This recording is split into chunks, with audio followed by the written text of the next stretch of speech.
আমাদের totally মির্জাপুরে substation grid যেখানে আছে, আমাদের গ্রিডে 33 কেবি লাইন আছে 8টা।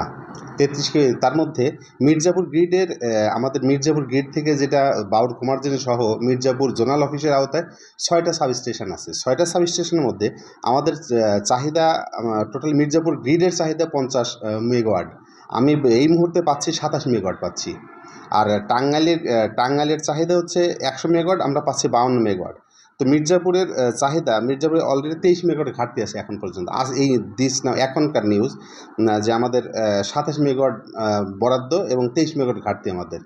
আর কালকের বিচ্ছিন্ন যে ঘটনা হয়েছে, ওরা আসলে মির্জাপুরে জামুরকি যেটা আছে, জামুরকি সাবস্টেশন আছে, ওরা চাচ্ছে পিটিসির সাথে অ্যাড হতে।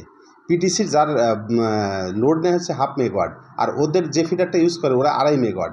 যদি আমাদের বরাদ্দ থাকে ওই সময়, যে লোডশেডিংয়ের সময় আমাদের বরাদ্দ ছিল 2.5 মেগাওয়াট, তো 2.5 মেগাওয়াটের সাথে যদি পিটিসি অ্যাড হয় ওরা, তাহলে তখন হয়ে যায় 2.5 থেকে 3.5 হয়ে যায়। তখন এই সূত্রে তখন পিটিসিও চলবে না ও গ্রামও চলবে না।